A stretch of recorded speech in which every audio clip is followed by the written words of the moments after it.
There it is, protesters in Iran shouting death to America as the president vows to install new security measures to keep America safe. Welcome, everyone. I'm Maria Bartiromo, and today for Neil Cavuto, this is your world. Iran, where those protests are taking place right now, is one of the 7 countries covered by the president's order calling for extreme vetting, an order that is now being held up in court. Florida Attorney General Pam Bondi on that in a moment. First, though, we go right to Kristen Fisher. She's at Mar-a-Lago in Florida, where the president is headed with Japan's prime minister on what happens now. Kristen.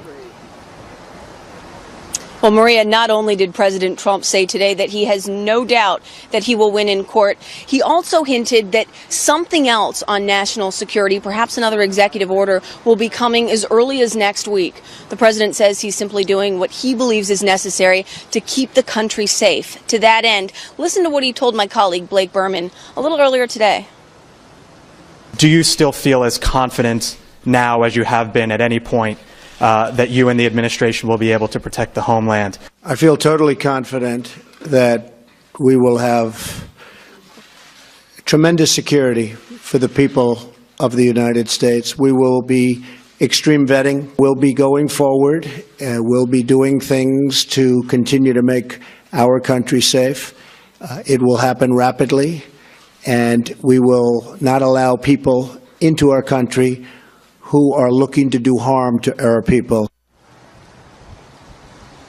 Now, attorneys for the Justice Department argued that the courts should have little to no role in reviewing matters of national security, but the Ninth Circuit Court rejected that argument, saying, quote, "It is beyond question that the federal judiciary retains the authority to adjudicate constitutional challenges to executive actions."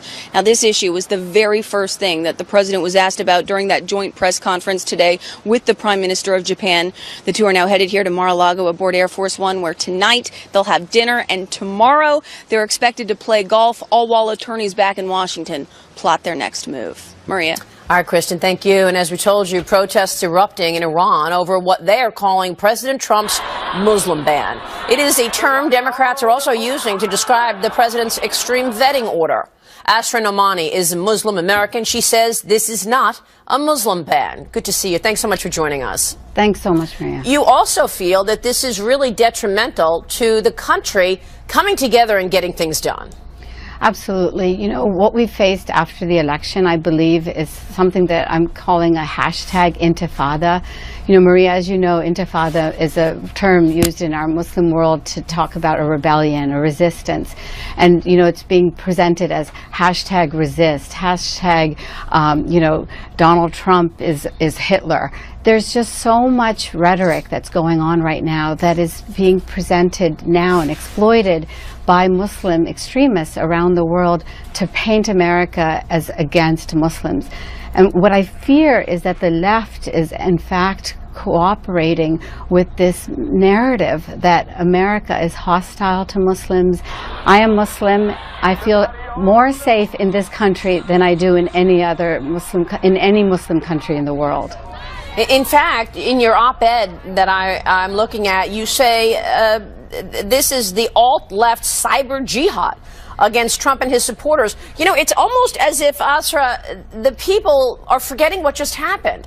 I mean, the people voted for Donald Trump, and, you know, extreme vetting is actually one of his more popular executive orders in the country.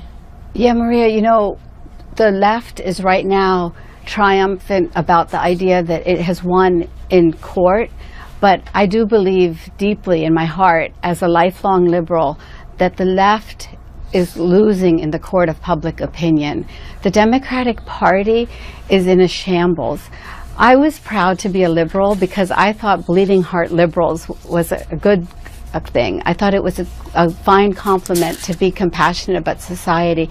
But now what I've experienced myself personally and seen in the streets of America is that, in fact, the left is more than happy to just rip the heart out of people and stomp on it in order to, you know, further its own interests. And I do believe that the Democratic Party is failing us as a country also in that it did lose an election, and it needs to stop with this, humiliation that it's constantly trying to do of the Trump administration, and allow this party that has won to govern in a way that will serve our country. And that would be my hope as a citizen. And I know there's a lot of other people that are fed up, and when 2018 comes around, they're going to cast their ballots against this type of civil disobedience and civil disturbance that has unfortunately ripped the heart out of America. Yeah, I mean, you almost wonder if people will remember in 2018, even just the confirmation process, right? I mean, all of these nominees and all of the stalling going on. Unfortunately, a lot of those senators who are doing the stalling are from states that voted for Donald Trump. Exactly. And so, what I've done for myself, as Maria, you are more skilled at this than I am, but you know very clearly that we always need to follow the money. And so what I've done for myself is I've built a database, literally on Google, using an Excel spreadsheet. And what I've done is I've put down the list of all of the organizations that were involved with the Women's March. All of these organizations that are putting forward hashtag no ban, no wall, hashtag resist. And I'm following the money. And what I see is that they are very well funded by the same political donors that wanted Hillary Clinton in power. And they think that we're fools, but we're not. Most of America has a spirit in which it wants America to succeed, not just one political party. Asra, before you go, let me ask you, there's a conversation going on right now in Washington on whether the Trump administration should call the Muslim Brotherhood a terrorist organization. What do you think? Thank you so much for raising this important question. The Muslim Brotherhood was born in the 1920s out of the demise of the Ottoman Empire, which was the Muslim world's last caliphate. And what we have seen is over all these decades, that was the great humiliation that Osama bin Laden wanted to correct, the demise of the Ottoman Empire. The Muslim Brotherhood is an organization that would like to see political Islam expressed throughout the world. And we have to identify it. And I appreciate, as a Muslim, that the Trump administration is clear-eyed and very coherent in its identification of the Muslim Brotherhood as somebody who is not interested in the well-being of America or Americans. So you're saying, yes, the Trump administration should name them a terrorist organization? So, Maria, the question about terrorist organization is a really difficult one, but they are definitely not friendly to the United States as a secular government, and that is something that we have to be clear about. And they have established beachheads in America and have proxy organizations. And so I really appreciate, as somebody who is a Muslim reformer, who challenges the Muslim Brotherhood, I appreciate that we finally have an administration that's not giving them front door access to the White House. Asra, thank you. Thank you very much. Thank you, Maria. Thank you for just being so smart about all of this. Asra Nomani joining us there. Meanwhile, a new report finds 1,100 refugees have entered the United States since February 3rd, when Judge James Robart put a stay on the president's order for extreme vetting. 77% coming from the 7 countries named in that order, nearly a third from Syria alone. Reaction now from Florida Attorney General Pam Bondi. Good to see you. Thanks so much for joining us. Hey, Maria. Good to see you, too. Your reaction? Well, this is a law enforcement issue, and what scares me as Chief Law Enforcement Officer, Legal Officer for Florida, along with the rest of our country, is look at the numbers before the temporary ban was in place. Less than 10% from these countries, these 7 countries in question, came into our great country. Now, 77%, over 1,100 people, the reports are telling us. What's so frightening is that's a 5-day, if you take away the day of travel, that's about in 5 days, 1,100 people came into our great country of over 322 million people. So these 1,100 people are just going to disappear into a sea of 322 million people in our country without proper vetting. Now, if these 1,100 people are interpreters, are people who have helped our country, you and I and all of the country will agree, let's bring them in.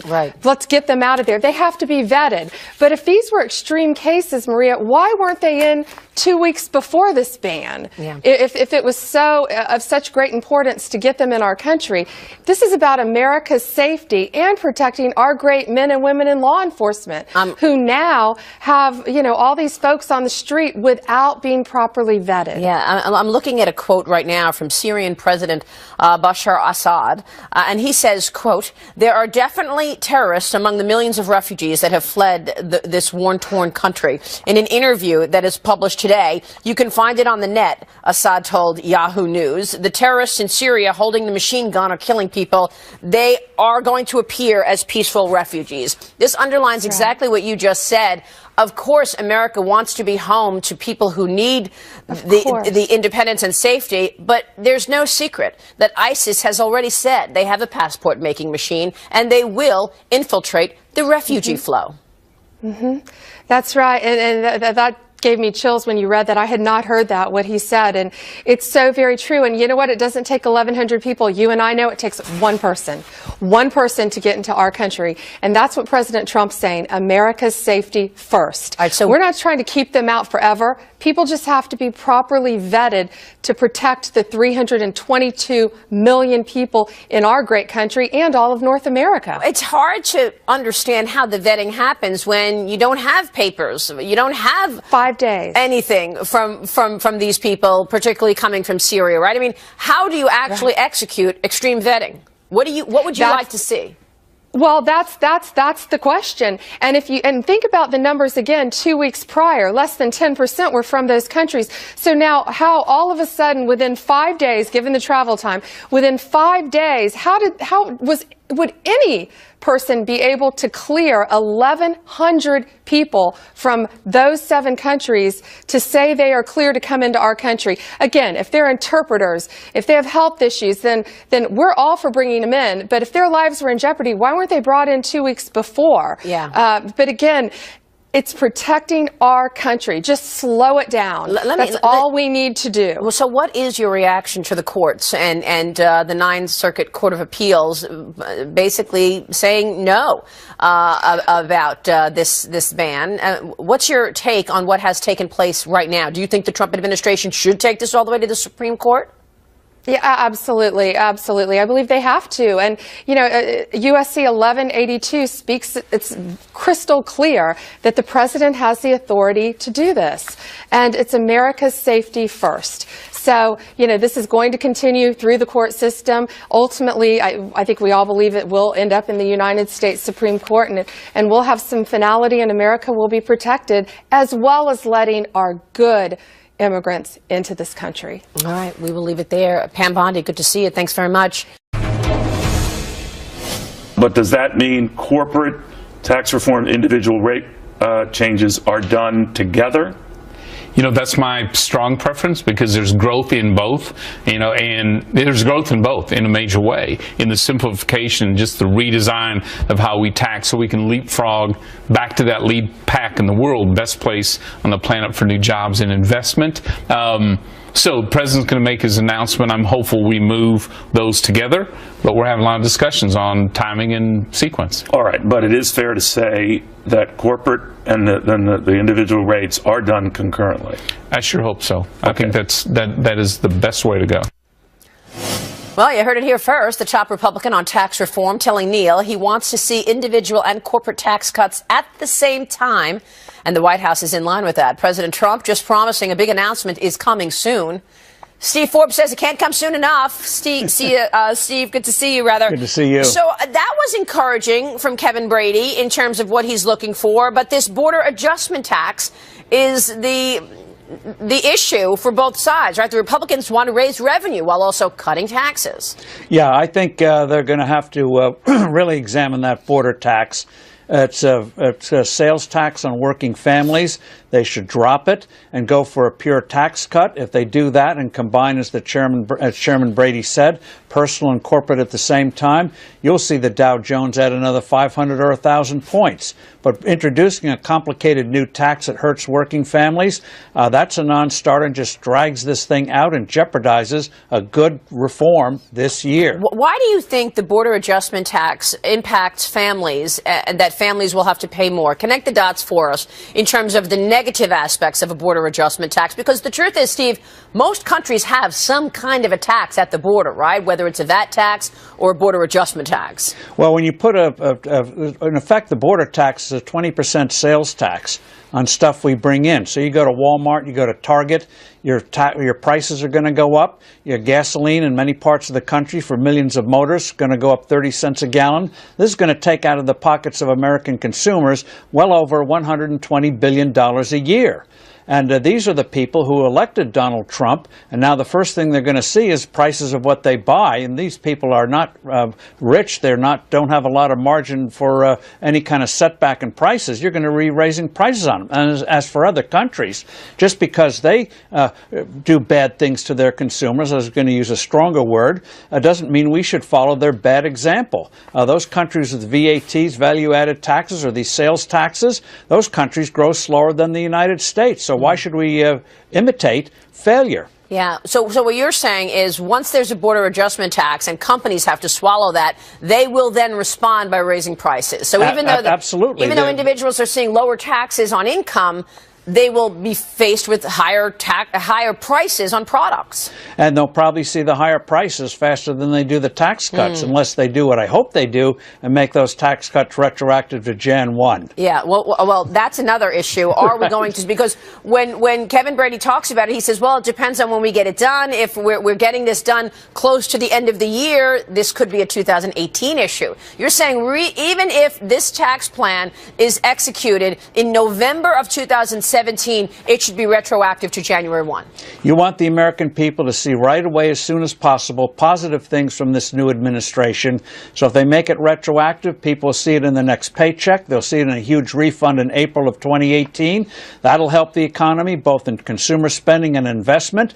If you don't get a good economy in 2018, the Republicans could lose the House and have real trouble with the Senate. Well, certainly we're seeing an impact on the markets. You know, analysts are saying that a 15 or 20% corporate tax rate is equivalent to a 20% increase in earnings. That's what's driving these markets right now, up 100 points. Two other headlines today, Steve. Real quick reaction to the fact that Dan Tarullo is stepping down as the bank regulator at the Federal Reserve. I know everybody was expecting that, but still, he was really the hawk who made things very uncomfortable for the major banks. And then we are likely to get the confirmation of Steven Mnuchin on Monday night. Your thoughts? Well, having Tarullo go out is a good thing. He was an anti-bank kind of person, anti-finance kind of person. That'll open up another seat for President Trump. He'll now have 3 seats on the Fed, start to make real positive change in monetary policy. All right. And getting Mnuchin in, good to get that cabinet complete as fast as possible. All right, we'll leave it there. Steve, good to see you as always. Thank you. Thank you. Welcome back. Police on the Capitol investigating a potentially serious breach in our security. A computer hack attack against members of the House Intelligence and Foreign Affairs Committees, reportedly by 3 brothers who work there. They were hired to manage information technology in their offices. Retired Army Lieutenant Colonel Bob McGinnis joins us now. And Colonel, it is good to see you. Thanks very much for joining us. Well, thank you, Maria. What do you make of this story? These are 3 brothers. They're being investigated for accessing lawmakers' computer networks without their knowledge, as well as stealing equipment from Congress. But the point that I find just stunning is the fact that they weren't arrested yet, because there is some speculation that there is more coming, that perhaps there is even a tie to terrorism. How can this happen? Yeah, if there's espionage or terrorism suspected, they should have been arrested. The fact that they were brought to the attention of the authorities and it's in the newspapers, that's disturbing. You know, folks like this should have a clearance, first of all. They're working for foreign affairs and for intel committees. They should have a relatively high classification. You know, what is really suspicious here to me, Maria, is that what they're being paid. A 22-year-old getting $160,000 here in Washington. Now, I've hired a whole bunch of 20-something-year-olds with multiple degrees. We don't pay anywhere close to that, and yet, all three of these brothers are making or six figures. So that's suspicious. Now, also, they work for a host of congresspersons, and in fact, it would appear as if those people aren't being supervised, which gives them access to very sensitive information. It talks about networks. The networks that I have access to at the Pentagon, we have special cards, special numbers, and special spaces. Yeah. So you have to violate all three of those in order to get what apparently these men are alleged to have done. Well, that is very serious. It's absolutely extraordinary. And let me just point out their names. The brothers are Abid, Imran, and Jamal Awan. They 20, 21, 22. They were all making either $160,000 or $165,000. That's 3 times what the average IT staffer makes in a congressional committee. And they were reviewing, and they had access to data from foreign affairs, including Benghazi. Lots of foreign affairs between the U.S. and its friends across the world or enemies, as well as intelligence data. How does this happen? Well, obviously the vetting process on Capitol Hill for IT people is broken. And that should send alarm bells across this entire city. DIA, CIA ought to be very upset because their people trot up to Capitol Hill. They deliver testimony and very sensitive information that jeopardizes this country if it's compromised. And it would appear that if these three can easily hack into members' very sensitive information networks, then we have a very serious problem. So I would call on the leadership there on Capitol Hill to immediately investigate this. And it's not just these three likely. There must be a systemic issue if 3 young people can get those salaries, not have the type of supervision, get access to members' very sensitive files. We have a serious issue. Yeah, well, the investigation is ongoing, so of course we will be watching. Good to have you on the program, sir. Thanks so much. Thanks, Maria. We're not usually in the limelight like this, and we're not really used to it, but we're proud to have been able to play this role.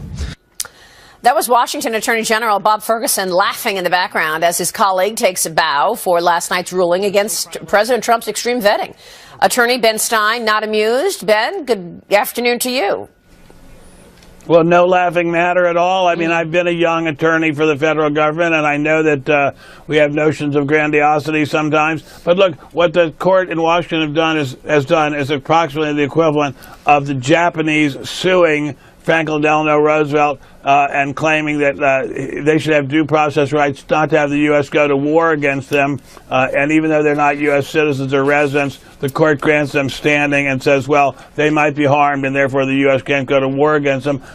What the court has done here is a body blow to the U.S. Constitution, and I don't think these young kids should be giggling about it, and it frankly shocks me that they are. Well, look, there is an ideology here, obviously, and they're taking a victory bow. Do you think this undermines President Trump's term?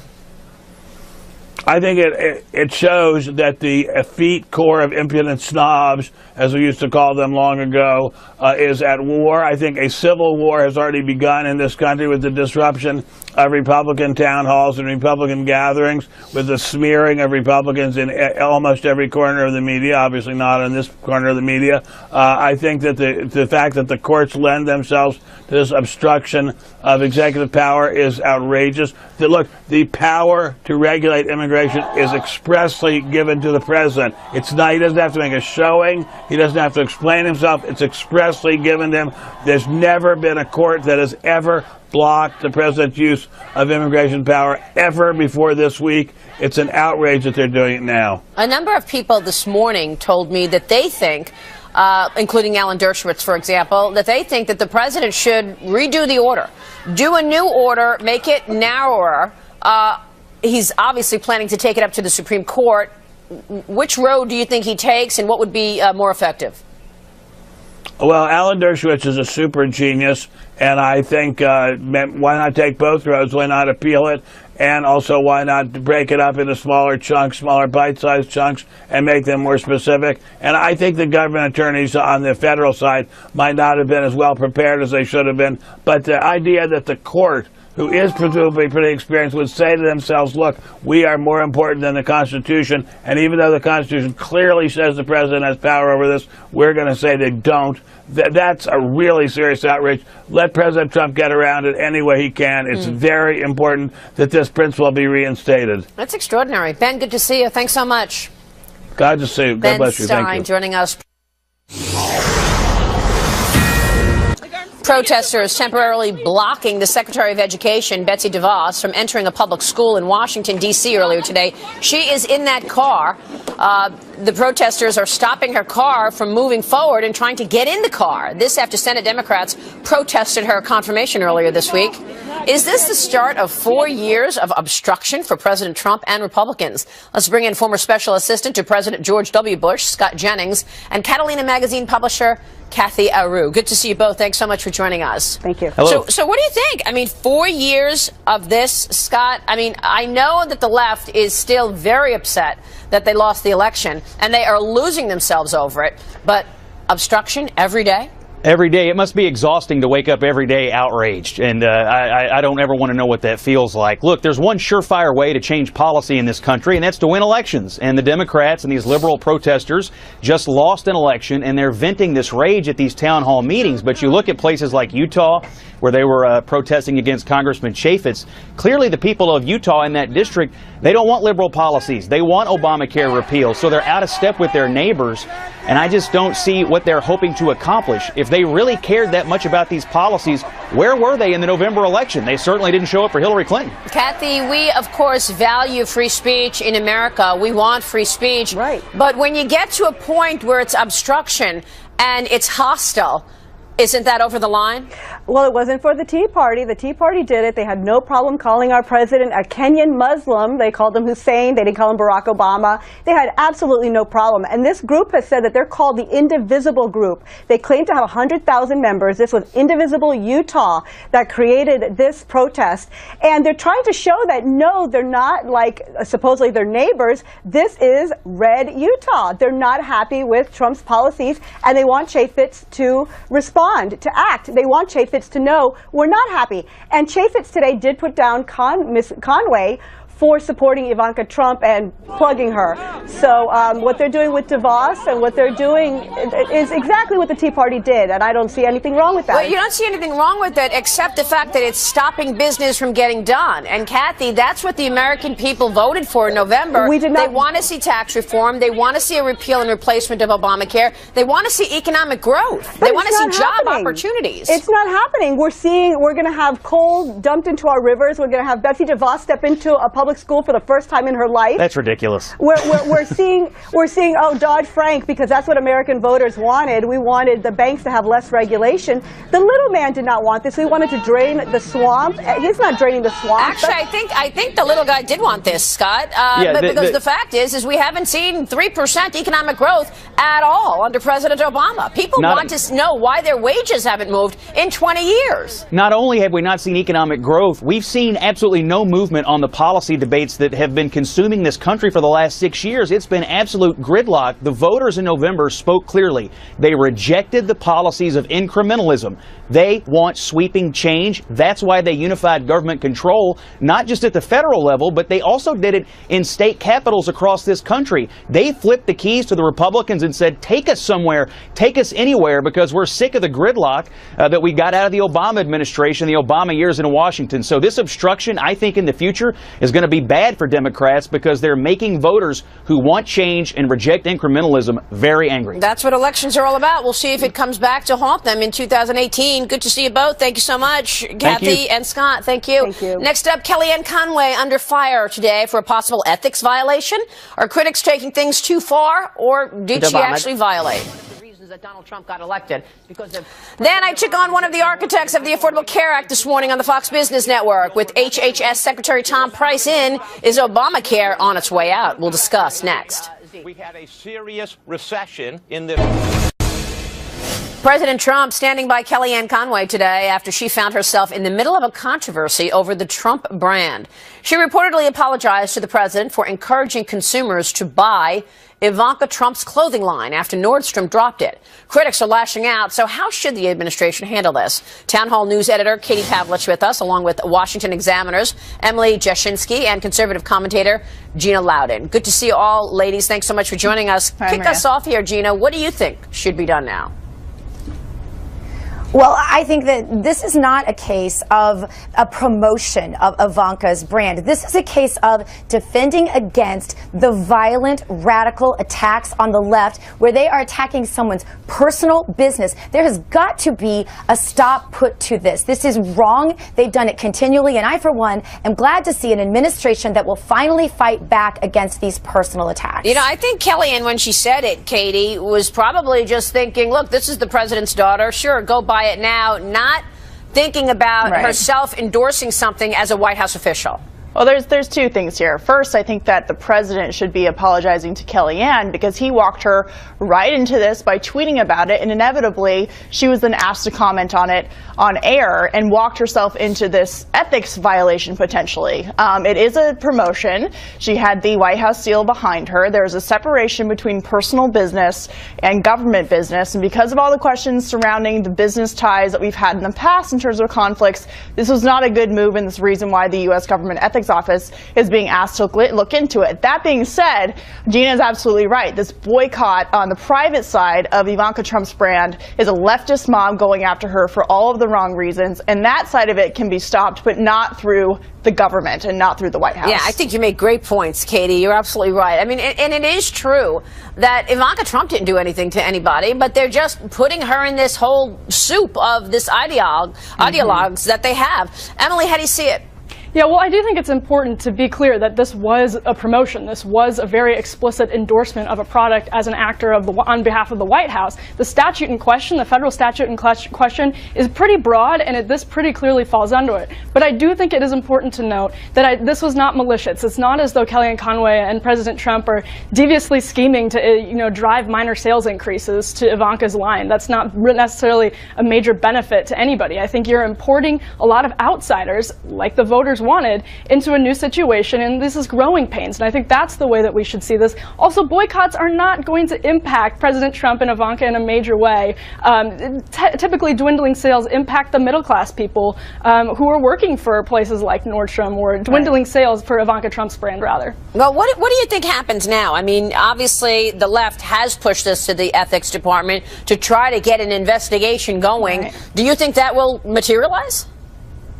Well, I would say that, this isn't just the left pushing this to an ethics investigation. The Oversight Committee Chairman, Jason Chaffetz, is a Republican, and he asked, along with the minority leader on that committee, for the Ethics Office to investigate. So this is a bipartisan issue, which is separate from the leftist boycott that we've seen. I think the boycotts will continue. I also think it's important to point out that based on Ivanka Trump's own words and actions, she has actually done what she can, and the paperwork is in the process of distancing herself from her brand. And so really this is of no government White House concern, and the White House should not be discussing it. Yeah, that's a great point, Katie. And you mentioned Donald Trump's tweet.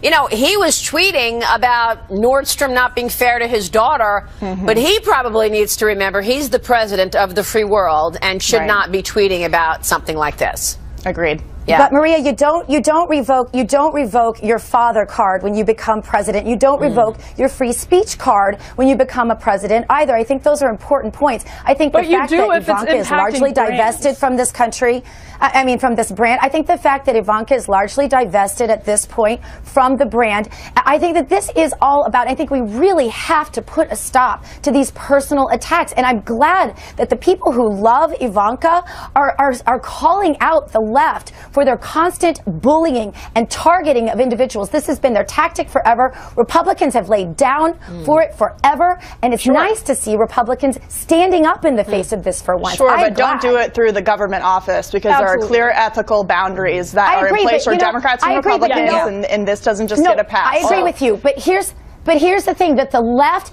never was making these complaints when Chelsea Clinton was profiting very obviously off of Hillary Clinton. It's not just the left, Gina, it's Republicans and Democrats. It's both. Really important points that you all brought up. I understand that. We appreciate it, ladies. Thank you so much. We'll be watching the developments here. Thanks, Maria. Meanwhile, the president's point man on the repeal of Obamacare just sworn in. What can we expect now? We're on it after this.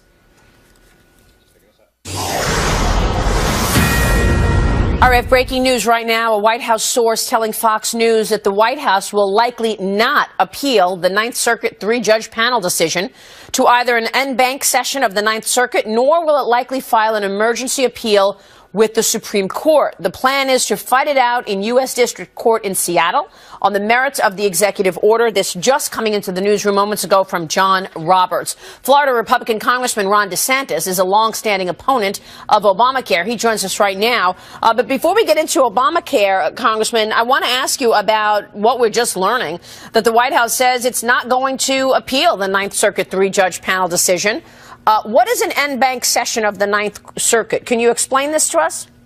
Right. So it would basically be the whole circuit. So you'd have a huge number of judges sitting. That's a very liberal circuit. The fact that they lost 3-0 with a three-judge panel tells me that the liberal judges will rule against Trump. And then even if you tried to go to the Supreme Court, you have 4 liberal jurists out of 8 that are almost assuredly going to vote against Trump. And I think it's unfortunate because I think the law is pretty clear, and I don't think that district court in Seattle wrestled with the law at all. I thought the three-judge panel at least did some legal analysis. It was just very faulty legal analysis, really, where judges are putting themselves in the shoes of the president and Congress on national security matters, and that is something that's really not going to work out well for our country. So given the liberal ideologies here, maybe it's not a surprise that the White House says it's not going to actually appeal this because they're hitting brick walls. Do you think that the president then will likely write another executive order, narrow it down, like what Alan Dershowitz is recommending, and Senator Lindsey Graham as well, by the way?